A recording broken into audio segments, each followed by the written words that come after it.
What's going on, guys, and welcome back to the channel. I'm Chris and this is 4K Motoring, and today we've got a slightly different video than I normally do for you guys, but something I'm equally excited about as my normal Ducati or Corvette videos. I have finally taken the time to go ahead and build my very own custom video editing rig.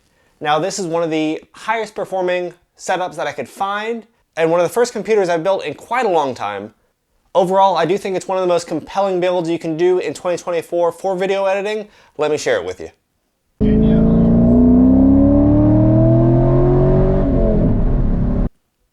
Since the beginning of my channel, roughly 2.5, going on 3 years ago now, this is what I've been editing all of my videos on. This is an Asus laptop. It's a Tuf-F15, and at the time, this was just over $1,000, featured an 11th gen Core i7 processor that is a 4-core but a 4.7 gigahertz turbo processor, so it was pretty stout, but still only 4 cores, which was kind of limiting for video editing.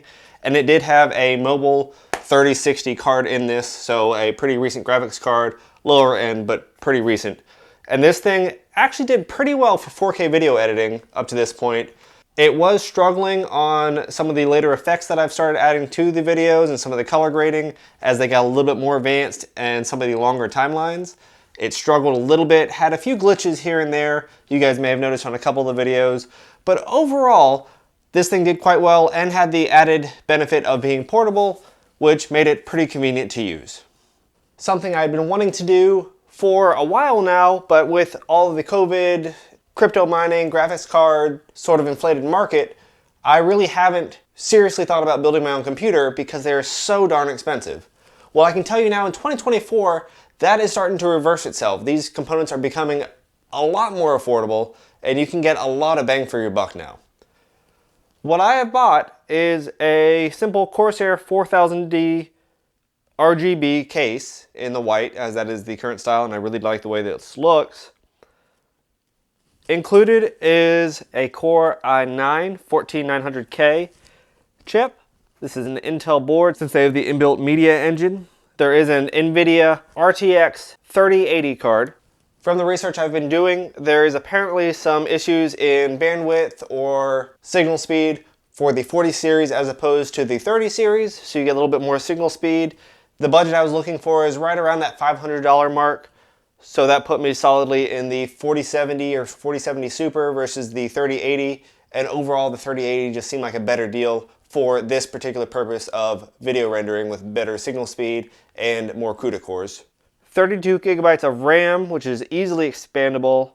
I've got a 1050 watt RGB power supply. All of that is mounted to an MSI Pro Z750 Max Wi-Fi motherboard featuring Wi-Fi 7. All in all, it looks pretty good and has pretty remarkable specs. It's got Gen 5 NVMe memory, so right now I just have a single 1 terabyte stick in the top slot. That's the fastest one, and I'm waiting to be delivered another stick of a 2 terabyte Gen 4 NVMe drive, M.2 drive, and that will be my memory, and it's expandable with 2 additional slots on top of that, so this thing really can be kitted out. The monitor I have is a pretty simple LG. It is a 4K monitor with decent color resolution. It's only a 60 Hz monitor, which for my video production is just fine. That's really the maximum I'm editing any videos to anyway, so it's totally adequate. And I have an old wireless Logitech system for my accessories. Let's go ahead and fire this thing up and I'll show you how it looks.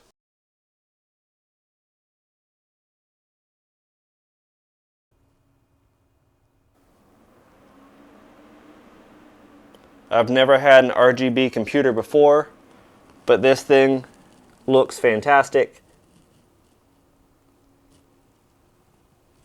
The whole process was actually pretty easy in putting this thing together. I didn't bother making my own building PC video since there's so many good ones out there. There are plenty to choose from already. I didn't think I could add anything to that. But let me tell you, with minimal past experience upgrading computers and just watching a few of the build videos that are available online for how to build your own PC, this thing took me about 3 hours from everything in boxes to a working computer.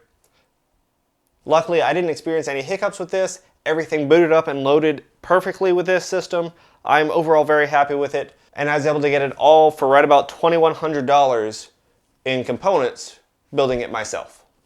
Again, most of the choices I went with for this build were not really related to what is the possibly best performing gaming system or gaming computer. That really wasn't my concern. This was about video editing.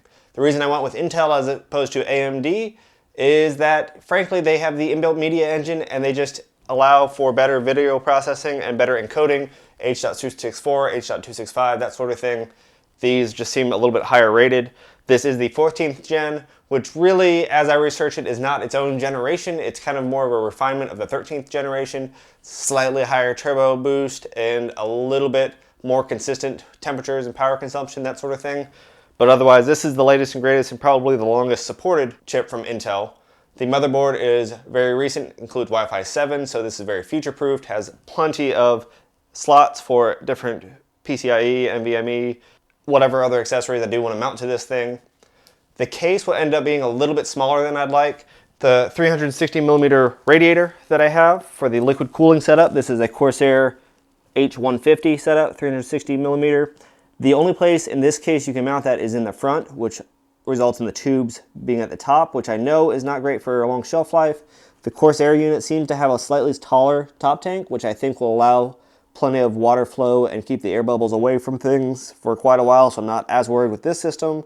I would prefer to put it towards the top as an exhaust vent, but again, this only fits a 2-fan up to a 240mm, I believe, radiator. Something like the 5000D or 7000D airflow would have offered way more in terms of overall size for radiators, but so far this thing has been fantastic.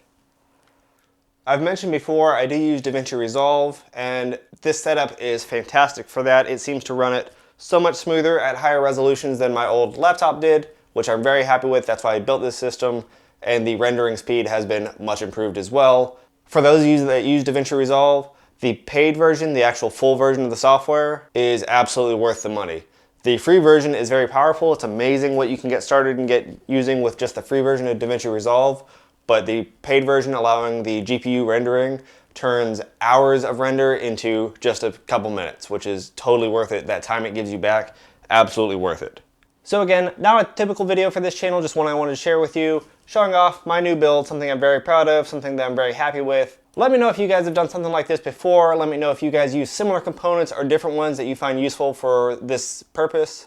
So far, it's been working great for me. I hope it provides strong video editing power for years to come. I will leave links to everything I bought down below. I did go with Amazon for just about all of it because their prices were pretty much exactly in line with anything else I could find online. With the 2-day free shipping, that really seemed worth it to me. As always, thanks for watching 4K Motoring. If you haven't already, go ahead and hit that like and subscribe button, and we'll see you soon.